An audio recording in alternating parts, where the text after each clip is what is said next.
Baspa supremo Mayawati अपने अचानक लिए गए फैसलों के लिए जानी जाती है। वो कब क्या कर दें कोई नहीं जानता।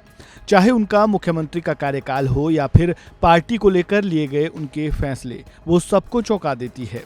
ऐसा ही कुछ एक बार फिर देखने को मिला जब उन्होंने अपने भतीजे आकाश आनंद को पहले तो पार्टी के राष्ट्रीय संयोजक के पद से हटाया और फिर उन्हें बसपा से ही बाहर का रास्ता दिखा दिया। अब ऐसे में ये सवाल उठने लाजमी है कि जिस आकाश आनंद को मायावती ने अपना उत्तराधिकारी घोषित किया था, जो बसपा का भविष्य माना जा रहा था, जिसे वे बेहद प्यार करती हैं, आखिर अचानक ऐसा क्या हुआ कि उसे पार्टी से ही बाहर का रास्ता दिखा दिया गया। आकाश आनंद के एग्जिट की इनसाइड स्टोरी क्या है, चलिए जानते हैं। आकाश आनंद, जो बसपा का भविष्य माने जा रहे थे, वो अब भूतकाल हो चुके हैं। मायावती ने एक बार फिर सख्त तेवर दिखाते हुए उन्हें पार्टी से बाहर का रास्ता दिखा दिया। अब आकाश आनंद को बाहर क्यों निकाला गया और उनके एग्जिट की इनसाइड स्टोरी समझने के लिए थोड़ा पश्चिम बंगाल की राजनीति पर नजर डालते हैं।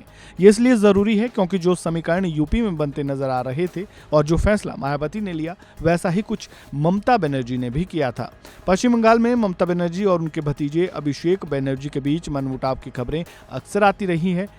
कारण टीएमसी के भीतर गुटबाजी, और इसलिए ममता बनर्जी ने अभी तक अपना राजनीतिक उत्तराधिकारी किसी को भी घोषित नहीं किया है और ऐसी ही स्थिति बसपा में भी बनती हुई नजर आ रही थी, जिससे बचने के लिए मायावती ने भतीजे को बाहर का रास्ता दिखाना ही सबसे बेहतर समझा। आकाश आनंद की जगह जब उनके भाई आनंद कुमार को जिम्मेदारी सौंपी गई है और साथ ही ये भी साफ कर दिया गया है कि उनका कोई राजनीतिक वारिस नहीं है, इस तरह से उन्होंने सत्ता का दूसरा केंद्र उभरने की सारी संभावनाओं को ही खत्म कर दिया।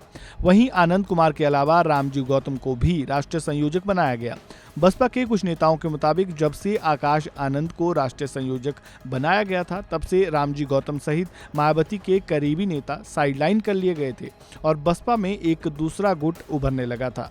2023 में मायावती ने आकाश आनंद को अपना राजनीतिक वारिस भी घोषित कर दिया था, जिसके बाद पार्टी के अंदर और बाहर भी सारे फैसले ले रहे थे। ऐसे में पहले से ही संकट के दौर से गुजर रही बसपा इस गुटबाजी का खतरा नहीं झेल सकती थी। ऐसे में मायावती ने आकाश आनंद को निष्कासित करना ही सही समझा। इसके अलावा आकाश आनंद पर फंड में गड़बड़ी का भी आरोप लगा। साथ ही आकाश आनंद के तीखे तेवर और पीएम मोदी पर सीधा हमला करना भी मायावती को नागवार गुजरा। मायावती ने इस फैसले के साथ ये भी संदेश देने की कोशिश की है कि अगर कोई भी पार्टी के विरुद्ध जाएगा तो उस पर एक्शन जरूर होगा, किसी को बख्शा नहीं जाएगा, चाहे वो फिर उनके परिवार का ही क्यों ना हो। इससे पहले मायावती ने आकाश आनंद के ससुर अशोक सिद्धार्थ को बाहर का रास्ता दिखाया था और उनसे करीबी का खामियाजा अब आकाश आनंद को भी भुगतना पड़ा। अब मायावती के इस फैसले के बाद बसपा और आकाश आनंद के भविष्य पर क्या असर पड़ेगा, ये देखना अभी बाकी है। इस वीडियो में फिलहाल इतना ही। आपको जानकारी कैसी लगी कमेंट बॉक्स में अपनी राय जरूर दें। वीडियो को लाइक करें, शेयर करें, चैनल को सब्सक्राइब करें और खबरों से जुड़े ताज़ा अपडेट के लिए बने रहें वन इंडिया हिंदी के साथ। धन्यवाद।